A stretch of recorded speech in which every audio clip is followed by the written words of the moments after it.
Hi everyone. Once again, I'm sorry for missing class today. I was just too caught up in the appointments that I was having advising students and I just missed the time. It's not like me, but it's my mistake and I apologize. So we're talking about news. We're talking about news in this video. We're talking about an aspect of radio that is deep within its history because news was the very first kind of programming that was broadcast on a radio station in 1920 with KDKA, the AM station that exists in Pittsburgh. So we're going to talk about news today in this brief instructor video. Radio news used to be the first place that people went for breaking news. Of course, that has been surpassed today by the internet, people checking their cell phones, but still radio news is a viable and a reliable source to go to in emergency situations, particularly if your cell phone is dead or if you have no reception. So it still plays a big role in the news landscape. Now, actually, radio news was at its height in the World War II years. You can imagine if TV is not on the scene yet, that radio is the medium that most people are listening to or checking out. And radio news during the World War II era was full of information that was coming back from Europe about the battles that were taking place. After World War II, radio news started to get its decline in terms of listening because TV comes on the scene and people start to get news from television. But during this period when radio news was so prominent during the 1940s, we also have the birth of what we call broadcast journalism as a style for writing radio news and later television news. And if you haven't taken broadcast journalism, the class here yet, it's CMST 229. If you do, you'll find out that this is very simple things like if you read a newspaper, you will see a dollar sign and then a 2 and a 0 if there are tickets that are going for $20. So the dollar sign comes first when we read it, and then the 2 and the 0. But that's not the way that we speak. We don't say dollars 20. We don't say dollars 20. So actually what happens when you read that dollar sign and then the 20 is your mind reverses it inside of your head. You do that automatically. But we don't want to leave that up to chance in a radio broadcast. So instead we have a different way of writing dollars 20. Instead we would write 20. We would spell it out. And then we would spell out dollars so that the mind doesn't have to decode a symbol, an S with 2 lines through it. So we write out $20. It's just one tiny example of how broadcast journalism is a different writing style than other kinds of writing styles. And you'll study that in CMST 229. Also, broadcast journalism includes sound in it for radio, and in TV it includes video. So that's something else that you have to account for when you write broadcast journalism. But World War II is when that got started because a famous journalist by the name of Edward R. Murrow, an American journalist, Murro, he was stationed in Europe and he started to include sounds of the war in his reports. He started to include air raid sirens and glass breaking and the sound of the engines of the airplanes flying overhead. That's all part of the broadcast journalism that we know today. Now, in terms of today's newsroom in the average radio station today, it's really going to depend the scale of that newsroom on the size of the market of the radio station. If you're in a big market, a big city market, which would be a Philadelphia, New York, or Washington, then you're going to have an all-news radio station probably, and you're going to have a staff of maybe over 50 people. If you're in a small town like a Stroudsburg, you may have a halftime person who also is a disc jockey putting together the news. And then you have everywhere in between depending on how bigger the markets are. There actually is an all-news radio station format.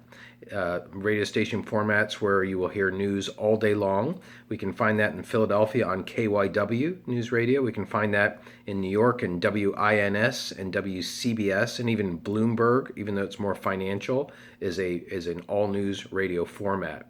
So you can find those. Almost every big city has a radio station with an all news format. Now, the person who's in charge of executing news at a radio station is the news director. We have one at WESS, that's Katie Schultz. And the news director is responsible for all of the programming that goes out. But you can imagine, since the program director, who we've already studied in this class, also oversees all of the programming, the news director reports to the program director. Another job of the news director at a radio station often is public affairs programming. That means coming up with programming that's specific to the community. It could be workshops that are being offered. It could be an AAA meeting. It could be anything having to do with information or activities for the community. And the news director's often in charge of that. What makes a really good news director? Well, increasingly today, you've got to have a liberal arts degree. News directors need to know things. And so you need to know about sociology, history, particularly you need to know about American government or political science.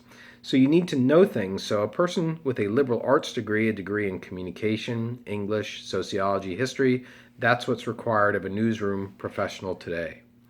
Also, you have to have some experience to be in news as a broadcaster, a radio news broadcaster. You have to get experience. That's why for these classes that we have at ESU, radio practicum, and broadcast journalism and voice for broadcasting, we have students doing news briefs in those classes. So you're actually broadcasting real news on a radio station, and you're getting that experience to maybe position you to go into the news business.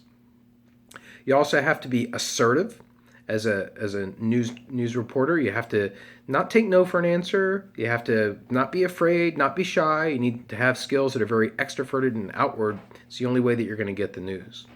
You also have to have really good typing skills.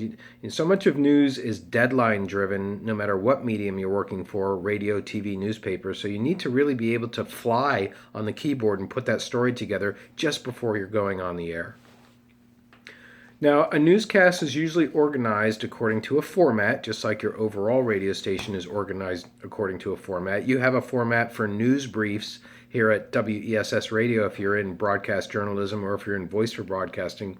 The format details what category of news you're going to start with and then go through order-wise till you get to the end. And it differs depending on your station. Some stations start with local news and then work towards international news. Others start towards national news and then go regional and then local. It's really going to depend, but you're going to have a format. And the average newscast on radio is 5 minutes long. Many radio stations actually have that newscast happening at 5 till the top of the hour. And the reason for that is because you will do your local news at 5:55 in the morning or 6:55 in the morning or 7:55 in the morning. And then at the top of the hour, you're going to have the satellite news come down from NBC, ABC, or Fox. That's going to come down right at 5 o'clock, right at 6 o'clock, right at 7 o'clock. So you've got to finish your local news, the 5-minute local news, before the national news comes down.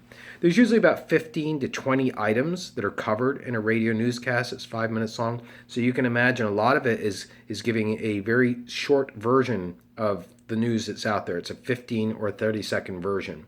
And that's what radio does. It prompts people to say, I want to know more about that. I'm going to go to the web after. I want to know more about that. I'm going to look for it on tonight's evening newscast. Speaking of radio networks, the big ones are ABC, NBC, CBS, and then ESPN has its own network on radio. And also we have Fox. Fox has a radio network as well.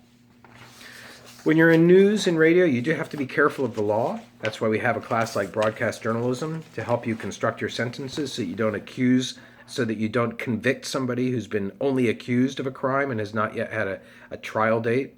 You also need to be careful about areas like libeling somebody, damaging their reputation by getting your information about them wrong and reporting about them wrongly. You also have to be careful about invading privacy. It's another area of the law. What can you do to get close to a person you want to cover? Are you allowed to stand on the sidewalk and record them in their yard? Yeah, you're allowed to do that. Sidewalk is public property. But these are 3 areas of law: privacy, libel, and what was the other one? The first one that I mentioned, can't recall now. Those are all areas of the law that the reporter has to know. And then finally, there are ethical questions that we want to finish our class on today that surround radio news. One of them actually has to do with its brevity. The idea is that people don't know very much about things in depth because if they're listening to radio news, because the stories are only 30 and 60 seconds long. You may know who won a political race because that person is in the news, but you may not know what their campaign platform was. You may not know what their opponents say that they disagree with. You may not know what they did previously in another occupation. There's just not enough time to get that across in a radio news story. Another complaint or criticism of radio news is that it borders on sensational or entertaining news, that's the kind of news that we hear about First, we won't hear about a new park that's being constructed in a neighborhood before we hear about a really gruesome car accident or a robbery that occurred or a drug bust. Those things are sensational, they're more interesting, but actually, what impacts you more? Having a new park in your neighborhood, that probably impacts you more, but it takes a back seat to more sensational and entertaining news stories. So that will wrap up our brief instructor video on news. And now I'd like you to be sending me a one sentence answer to what you learned from this in an email. Thank you very much. And once again, sorry for missing class.